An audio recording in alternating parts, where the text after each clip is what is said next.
friends, we have made it. We survived the NFL offseason. Week 1 is upon us, the NFL season kicking off on Thursday night. Welcome to the Good Old Football Podcast. I am Matt Edwards, Automagik bringing us in. Check out their new stuff on Spotify right away as soon as you get done listening to this here podcast. We will be out every week at 3 p.m. on Tuesdays for the rest of the year. Now that we are into the regular season, we'll be a lot more organized.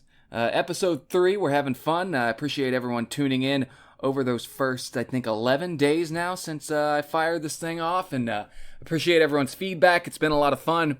Hope everyone had a great Labor Day weekend. I spent Labor Day weekend while you were all out, maybe enjoying the end of pool season, having a cookout, some cocktails with your friends perhaps. I was doing what all popular people do, sitting on the couch, simulating all 256 regular season NFL games.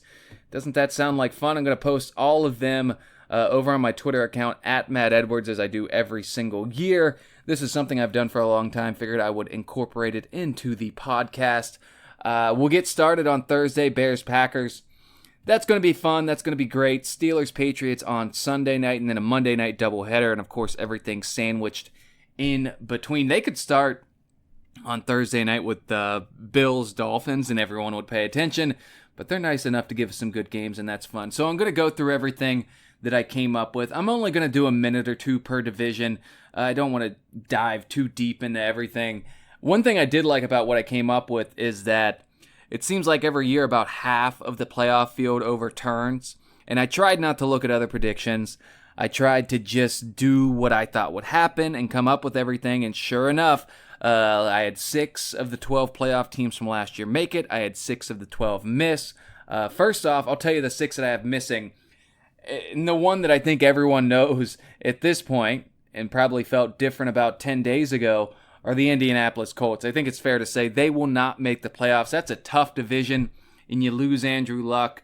You got Jacoby Brissett starting at quarterback. Not a bad quarterback, but not a guy who's going to get that team over the hump and into the playoffs. They signed Brian Hoyer this weekend, right? The Colts did. And that was fun. They kicked the tires on Brandon Weeden. By the way, Brandon Weeden turns 67 years old next week. Happy birthday to Brandon. They also brought in Brock Osweiler, who's 7'4". Neither of those guys were the guy. Instead, they went with one Brian Hoyer. Hoyer the Destroyer, as they called him there for a while in Cleveland. He was a lot of fun. I noticed, and I don't want to stick on this long, but of course, every time you bring in quarterbacks like Weeden and Osweiler, old Jimmy968 on Twitter with 14 followers wants to let people know that Colin Kaepernick should have got a tryout, which is always fun. I don't know why NFL general managers aren't on Twitter reading these tweets of people who clearly have so much insight on the game. We all know why Colin Kaepernick isn't coming back into the league. He's vegan. No one wants to deal with that. That just would not, you don't want to eat a bacon, egg, and cheese during film study and have to listen to this guy tell you about ethical rights. Here's the thing. I don't feel bad for Kaepernick. I looked it up because people act like, and I promise I'll get off of this in 10 seconds, but people act like he's out there on the street, unable to find work. I looked up his net worth. It's $40 million, and he's not getting chased around by Aaron Donald every week. Just let it go. He's not coming back. It's fine. The NFL's fine. He got beat out by Blaine Gabbert before the whole kneeling thing started. He's not as great as you think, and he's doing fine. Nike's paying him a lot of money. And he's a vegan. No one wants to hear that in NFL locker rooms. Anyways, moving on. The Colts are not going to make the playoffs. The other 2 in the AFC I don't see getting in are Baltimore and the Chargers. Both made it in last year. Of course, I'm talking about teams that made it last year that won't make it this year. Baltimore, I just don't trust Lamar Jackson. Simple as that. They kind of got a little help to get in last year. And the Chargers, it seems just in my lifetime, every time the Chargers are expected to do well, they don't. Last year, everyone kind of still had them as one of those teams where they might be all right. This year, the expectations are there. It's just not going to happen.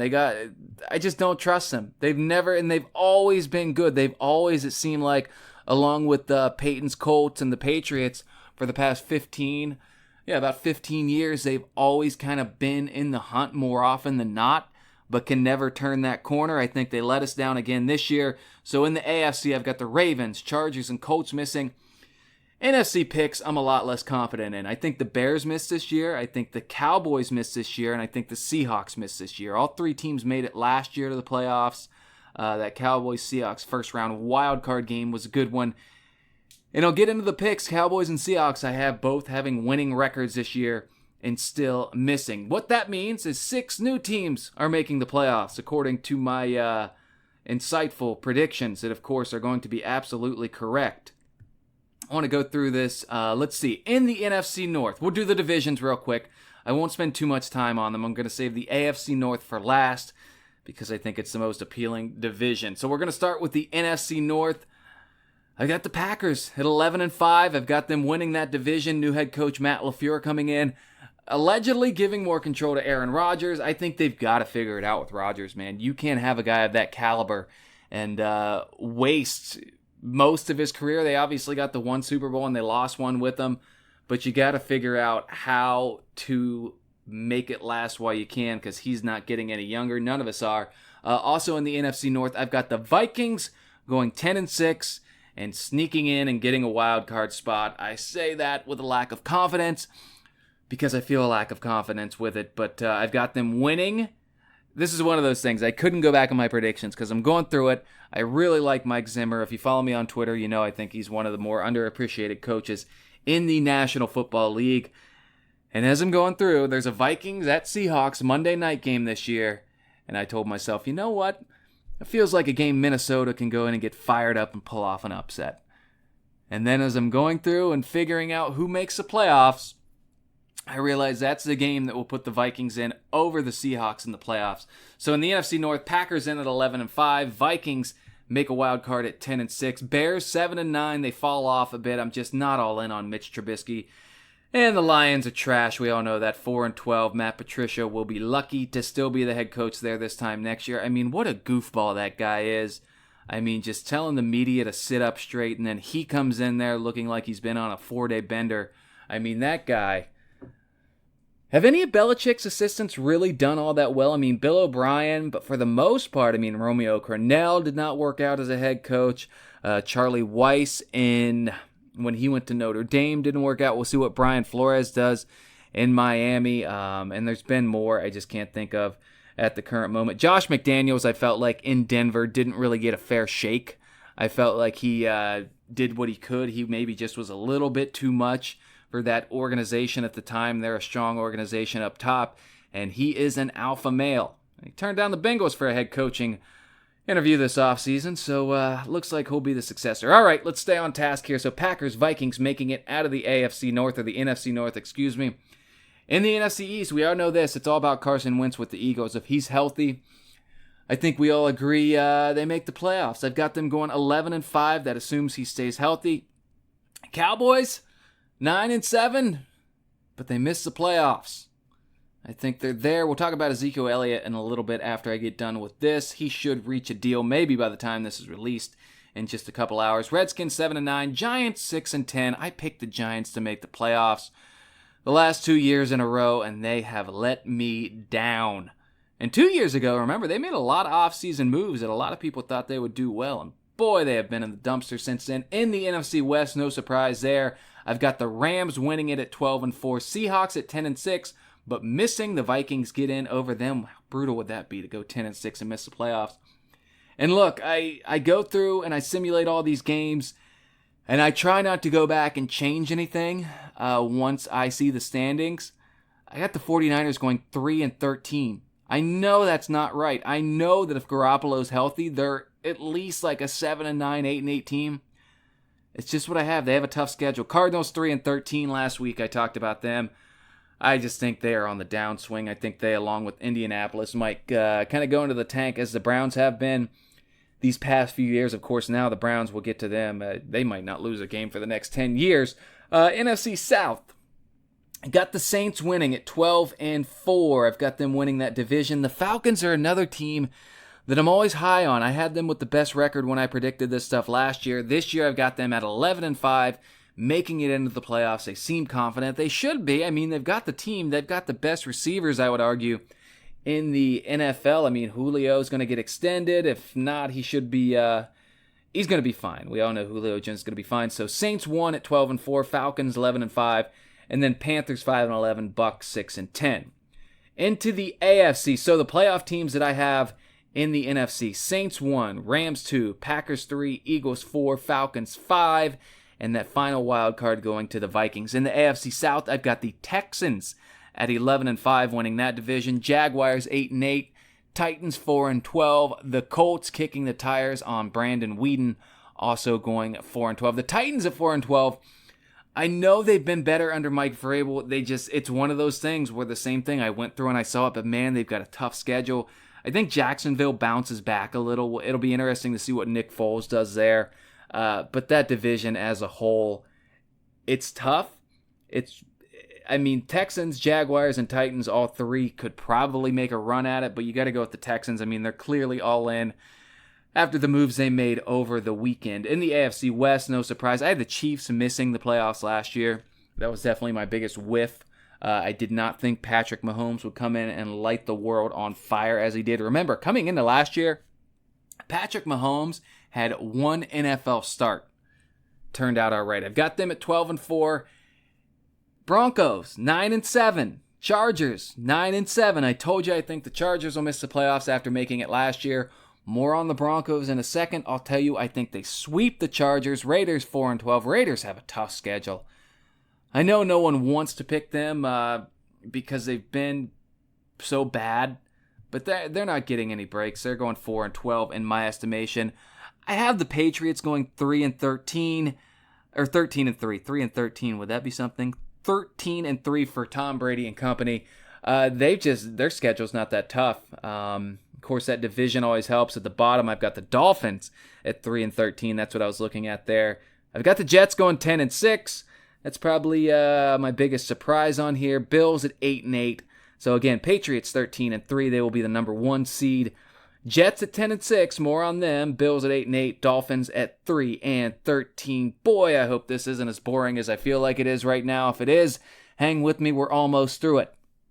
AFC North. I know this is where most of my listeners are. Winning the division, I've got the Pittsburgh Steelers at 12-4. I've got 2 reasons for this. One, I thoroughly believe that Ben Roethlisberger has got to be as happy as he's been in years. He's not... he's a no-nonsense type of guy. I can almost assure you he's happy to be moved on past Antonio Brown and Le'Veon Bell. Obviously, those 2 guys are different, but both of them caused him to field a lot of questions he just was not interested in talking about. So I think Ben Roethlisberger is going to be happier. I think he's going to be more motivated than he has been in a while. And I've got them going 12-4. It's not that I like them as much as a team as I do their schedule. So they start off pretty rough. They've got New England this Sunday night. Then Seattle comes in. And they've got a West Coast trip to San Francisco. Then a Monday nighter against the Bengals. And then Baltimore and the Chargers. So those are their first 6 weeks. Week 7, they get the bye. After that, man, I mean, you want to talk about a cakewalk. Dolphins, Colts, the Rams come in. That's a tough one. At Cleveland should be tough. At Cincinnati, they should win. Cleveland at home, they should win. But then they end the season in December. Arizona, Buffalo, the Jets, who I like, but still not on that Steelers level. And then Baltimore. And Baltimore is a team I think really falls off this year. But that is they get past that first half of the season, and the Steelers have no excuse not to make the playoffs. That and the other thing, Pittsburgh really, more than most teams anyways, we talk about a lot of times when teams rest their starters at the end of the season, when they have a playoff spot locked up, that maybe it kind of slows them down. We see that time and time again where a team will rest their starters in week 17, and then they have a week or 2 off, and suddenly they don't look the same as they did. I think Pittsburgh has played more in the preseason than most teams, and they've kind of had to. They got a lot of new pieces and a lot of young guys. If they can come out of the gate, if they can win Sunday night in New England, and remember 2 years ago, we saw the Chiefs do that, or that might have been last year. No, it was 2 years ago. We saw the Chiefs go into New England on the season opener and win. So that's something that can be done. So we'll see what Pittsburgh can do. I like them going 12-4. I'll be happy to be wrong about that one. That's not one that I'm rooting for, but if you look at the schedule, that's very doable. Second place in the AFC North, the Cleveland Browns, I have going 9-7. I know most of their fans think they're going to go 16-0 and win the next 6 Super Bowls in a row. I don't feel the same. They play the Broncos in Week 9, and I think they lose there. It's always tough to kind of go out west that late in the season. I think they lose there, and I think that could be the difference in them not making the playoffs. You look at Cleveland's schedule. It's not an easy one. They got a lot of primetime games, and they've got to gel too. I mean, forget Odell Beckham Jr. being healthy, which who knows if he will be. This is a team that Baker's still young. Second, he's not going to catch anyone by surprise this year. Their offensive line, not the best. I mean, that's certainly an area they could upgrade at. And they're just not going to catch anyone off guard this year. They've got to play a lot of primetime games, especially early. They go to the Jets game in Week 2 on Monday Night Football, or they go to play the Jets, I should say. They follow that with a Sunday nighter against the Rams, then back-to-back road games at Baltimore, at San Francisco. Neither team going to be great, but no favors for the Cleveland Browns this year. And by the way, that Denver game I mentioned that I think could decide their playoff fate, that comes a week after going to New England, a 4:30 game at New England. Have fun bouncing back in the Western time zone against Denver, or Mountain Time, I guess it is out there. You guys know I'm not great with geography. You can ask my professor in college about that one. She was tough, man. So yeah, Browns going 9-7. The Bengals, I've got at 7-9. I mean, a lot of people think they're a 3-13, 4-12 team. The Bengals' issue is simple. They need to figure out their offensive line. Everywhere else, they're fine. I'm excited to see what Zach Taylor does with Andy Dalton and company. Joe Mixon led the AFC in rushing last year, despite the bad offensive line he has. Joe Mixon's a guy, by the way, who everyone ripped the Bengals for taking out of college. He obviously had a horrific incident where he punched a woman in the face, and it was caught on camera, and deservingly so. Anyone who hits a woman, catch it on camera, publicly shame them, but he's done the right thing in bouncing back. He has been a model citizen since then, and I was not for the pick when they took him. I did not like it, but he has done all the right things since then. It's, when he hit that woman, it was the day after his 18th birthday. Not making excuses. There's no age where that's acceptable to do, but the fact of the matter is, he was a young guy who did something terrible, had it caught on camera, and if everyone's worst moment as a teenager was caught on camera and showed to the world before your job interview, be a lot less of us with jobs. But anyways, he's done all the right things since then. He might be the best player in Cincinnati right now, really has some flashes. If that offensive line can just be decent, just not bottom 5 in the league, I think they're going to be okay. They might be able to push toward 8-8, but there's going to be growing pains there. Really, what I look forward to with them is there's always a team that catches people off guard in the NFL. The expectations are low, and that can create a dangerous team in the NFL. And Zach Taylor, I mean, we saw how hot Sean McVay came in. Obviously, everyone looking for the next Sean McVay, and we will see if Zach Taylor and company down in Cincinnati can do anything close to what the Rams did. That won't happen, but a man can dream. And the Ravens I've got going 5-11 in the bottom of the division. I just do not trust Lamar Jackson. If you watched him throw the football last year, he wasn't great at it, and that's an important trait if you want to be a quarterback in the National Football League. So, Steelers 12-4, Browns 9-7, Bengals 7-9, Ravens 5-11. That's how I've got it playing out. So if you look at what I just said here, you got the Broncos at 9-7, the Chargers at 9-7, the Jets at 10-6, the Browns at 9-7, but only 2 playoff spots between all of them for that wild card. Here's how I've got the AFC playing out. Patriots 13-3, 1 seed. Steelers get the 2 seed because, and I had to do a lot of math for this, a better win percentage versus common opponents over the Kansas City Chiefs, who I have at the 3 seed. Texans win the AFC South. They get the 4 seed. We'll see them on a Saturday 4 p.m. game on ESPN, as we always do. Jets, the New York Jets, making the playoffs at 10-6. I'm a big believer in Sam Darnold. And then I've got the Broncos sneaking in there at 9-7. I don't trust Joe Flacco, but I do love that pass rush they've got between Bradley Chubb, and Von Miller. So there you have it. Let's get through this quick because I don't find this to be the most interesting thing. Hopefully you do, but they're just my predictions, one random guy. Here's my only big upset on Wild Card Weekend because I'm so, I've been so invested in Mike Zimmer that I believe in him. I've got the Vikings going to Lambeau on Wild Card Weekend and beating the Green Bay Packers. A lot of beer and cheese going to be consumed that night. Should that happen, that would be brutal. Kirk Cousins has not showed up in the big games. Matt LaFleur, though, rookie head coach. Mike Zimmer's been there. Let's just hope it doesn't come down to the field goal for the Minnesota Vikings. I've got the Eagles beating the Falcons in the wild card round. I've got the Chiefs beating the Broncos. I've got the Texans beating the Jets in the divisional round. I've got Minnesota traveling to New Orleans. You guys remember that Brett Favre pick back in I can't remember what it was. Brett Favre's MVP near season that he had with the Vikings, and he threw that terrible interception. The Vikings could have made the Super Bowl. That's a tortured franchise. People don't talk enough about how bad Minnesota's had it. But anyways, I've got them making it to New Orleans but losing. Rams beat the Eagles. Patriots beat the Texans. Chiefs go into Pittsburgh and win. And I've got the same conference championship games as last year. Last year, by the way, I picked 3 of the 4 conference title teams right, but had the Super Bowl wrong. So hopefully I can make a repeat this year. I've got the Saints and the Chiefs making it. I've got the Saints defeating the Chiefs for the Super Bowl 54 title. So we'll see if that happens. I think New Orleans kind of has to realize that Drew Brees' window not getting any wider. We'll see what they can do with him. We'll see if Mahomes makes that appearance his first of what you got to think he'll make a few over his career. So yeah, I'll tell you what the fun Super Bowl would be, though. It would be Chiefs-Eagles. Andy Reid with his old team, the 2 young guns, Carson Wentz and Pat Mahomes going at it.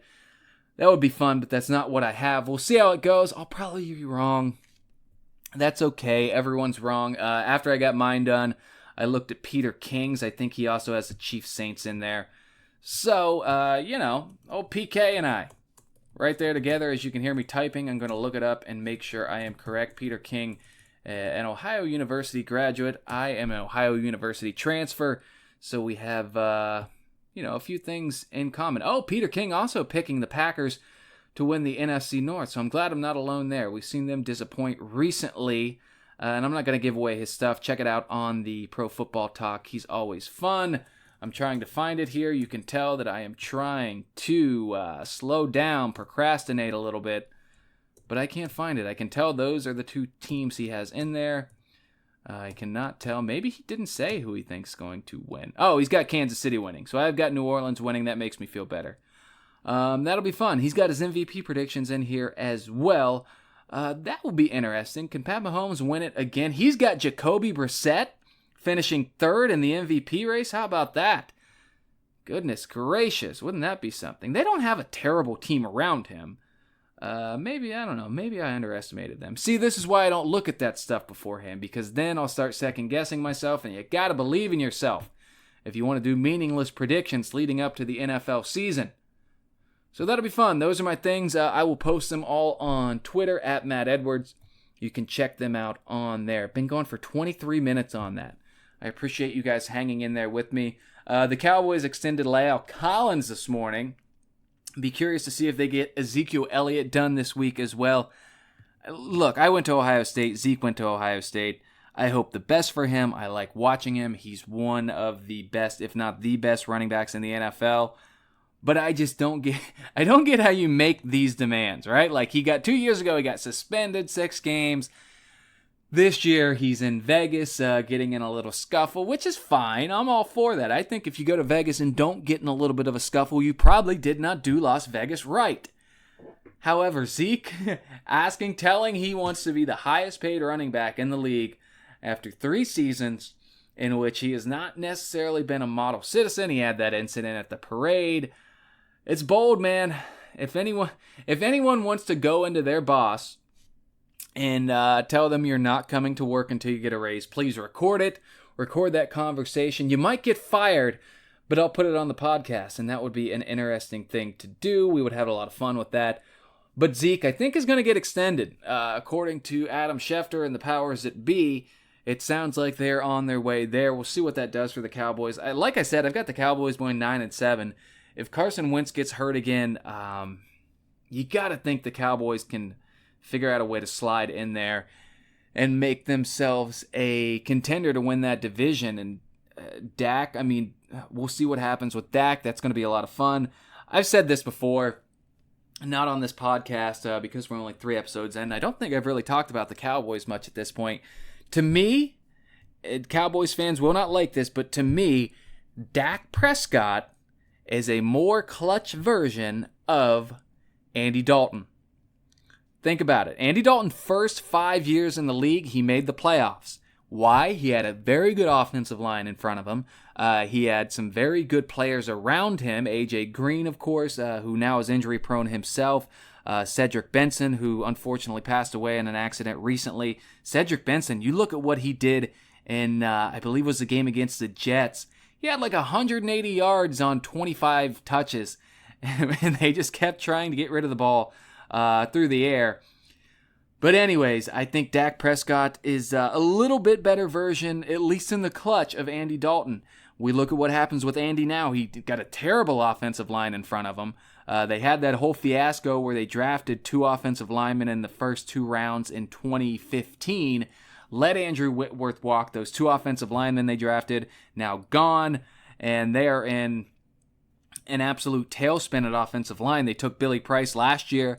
He didn't crack the starting lineup this year. They took Jonah Williams this year in the first round. He tore a pec muscle, so hopefully brighter days are ahead for Andy Dalton and company. But man, that's what I think Dak is. I think he is a slightly more clutch version of Andy Dalton. When he's got the players around him, he's good. He's going to be fine. He's going to get extended. Kind of like Matt Hasselbeck. That's the guy I tried to compare Andy Dalton to a lot. And Matt Hasselbeck made it to a Super Bowl. He had Sean Alexander his MVP season. That was 2005. He had a lot of good players around him, but when that wasn't the case, he was not that great. We see quarterbacks like this time and time again. I need to slow down, man. I know you guys can hear me running out of breath. This is what happens when I get talking about the Bengals' trash offensive line. I get too fired up. But that's what I think about Dak. We'll see if he gets... I read the word suspended because I'm looking at an article about Zeke. We'll see if he gets extended. Does one Dak Prescott? It'll be interesting to see. I mean, Romo was so under... That's what annoys me about the NFL. Everyone is so quick to replace the quarterback. Do you notice the best quarterbacks in this league, especially if you go back like 3 years before Mahomes and Wentz? I mean, Drew Brees, Aaron Rodgers, Tom Brady. I mean, these were guys who have been in the league literally for near the majority of 2 decades. These great quarterbacks, I mean, as someone who follows the Bengals the most, I mean, everyone's so quick to replace Andy Dalton. Do you remember what it was like before Carson Palmer got drafted in Cincinnati? I mean, guys were terrible. Same thing, I mean, between Romo and Aikman in Dallas. Guys were not very good. They had Bledsoe for a little bit. Brad Johnson was in there. My boy John Kitna filled in from time to time. But quarterbacks just aren't that easy to come across, and some franchises just can't seem to figure it out. Chicago, Miami, obviously, two that come to mind. So we'll see what happens. That's why I think when you get someone decent who can win games when you get the right guys around them, you figure out how to get the right guys around them, because that's much easier than finding the right quarterback. There's never been more than like 6 to 8 great quarterbacks on the entire planet at once. Offensive linemen, you can find. Wide receivers, you can find. Running backs, as we just talked about, kind of a dime a dozen. That's why I wouldn't pay Zeke. You look at Todd Gurley last year, got the big contract, and Todd Gurley's great. But C.J. Anderson came in when Todd Gurley got hurt, and all was well with the Rams running game when their $60 million man went down. Those guys are fun to watch, but the offensive line is more key. And good for Dallas for locking guys up. I think they are doing the right thing there. The NFC East will be a lot of fun to watch.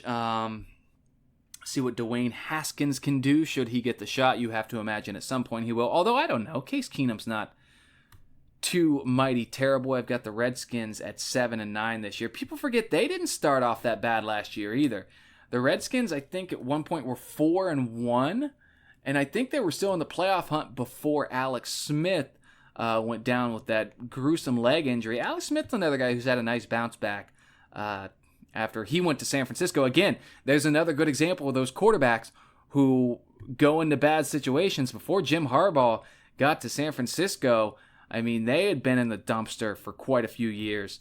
And then Alex Smith comes in, he gets the quarterback whisperer Harbaugh, and he's not too bad. But yeah, the Redskins, as I look it up here, they started out 5-2, and then went to 6-3, and then Alex Smith gets hurt against Houston, and they lose 4 straight. They lose 6 of the last 7. So don't sleep on the Redskins. They might be all right. We'll see. It'll be fun to watch. It's always fun to watch how things play out in the National Football League. There's going to be a surprise team. There's going to be a surprise player. It's why we love to watch it. It's the best reality television show of all time. And that's why we do things like this and have fun. I'm not going to talk a lot of fantasy on this podcast. I just do not find it interesting. One thing I do want to mention, though, is as the season gets started, if you're the guy or if you're the woman who is just trying to talk to anyone who will listen about your fantasy team, please stop. Especially to people who are not in your fantasy league. I mean, if you mention it, if someone's talking about football and brings up Le'Veon Bell and you want to mention, oh yeah, he's on my fantasy team, did great or did terribly for me, that's fine. But I've worked with people who every single Monday or Tuesday want to tell you all about what their fantasy team did, and no one cares. Especially if you're not in the same league. Everyone's got a fantasy team. No one cares about anyone else's. Maybe you got a buddy who's all about it. You two both just want to talk fantasy all day long. That's your life. You've started ignoring your family. You turn your phone off, or at least on airplane mode. Put it on Wi-Fi. Don't talk to anyone. That's good. That's great. Don't drag the rest of us into it. No one cares about your fantasy team outside of your fantasy league. Just know when to take a hint. It's as simple as that. Maybe I'm being a little too harsh. Just know when to take a hint. When you go up to someone and you tell them, oh, Russell Wilson had a game for me last week, and you start rattling off his stats, and someone just kind of snickers and says, yeah, he's pretty good, know that that's the end of the conversation. No one else wants to hear more about the fantasy team that they have absolutely no stake in. We all know how Tom Brady did last Sunday. We don't need you to let us know what a genius you are for starting the greatest quarterback of all time on your fantasy team. Don't expect compliments from it. That's all I'm trying to say. Leave your fantasy team out of my life. All right. Been a lot of fun. I've already done, 33 minutes here. I'm trying to keep these between 35, 40 minutes. As the season goes along, I think I've got all the technical kinks worked out here. I wanted to make sure that I did that before I have guests on. Now that the season is going to get rolling, I'll try to have guests on more often than not. I'm not always going to do it just because I know it can be somewhat of a pain. But we'll try to make it work. I know a lot of people liked episode 1 with my pal Craig Smiley. If you didn't listen to that one, go back and check it out. It's a lot of stories about just him talking about his time covering the Steelers and Browns. And we always have fun. I hope to have him on again one day soon. So we'll see about that. Go back, check out the last 2 episodes if you haven't. Any suggestions, anything you have to say about the podcast, please let me know. I'm on Twitter, not at Twitter, at Matt Edwards on Twitter, at Instagram, at good old Matthew. And we'll try to do more. We'll keep getting better every Tuesday at 3 p.m. If you like the show, please give it a rating, subscribe if you want, although I'm not going to tell people to subscribe because I hate getting the notifications for podcasts. I'll listen to them when they come, but you should do it for this one, huh? So please rate if you like it, and you have friends who maybe won't shut up about fantasy, tell them to listen to this. Give them a hint. Let them know it's time to chill out a little bit. Tell your friends if you like it. Have fun. Enjoy the season. It will be here and gone before we know it. I was getting so excited predicting these games, and I would see like a game in Foxborough in November, and I would get like the deja vu of what it felt like to be watching those crucial games, and it feels good. Fall has arrived. We're here. We're into it. Any suggestions, concerns, questions, comments about the podcast? I told you where to find me on Twitter and on Instagram. Appreciate everyone tuning in. It's been fun. We'll keep going again Tuesdays every week at 3 p.m. The Good Old Football Podcast will drop. Hopefully I can learn to pronounce the name of it as the season rolls on. I'm Matt Edwards. Thanks for tuning in. Have a great week 1. Football's here.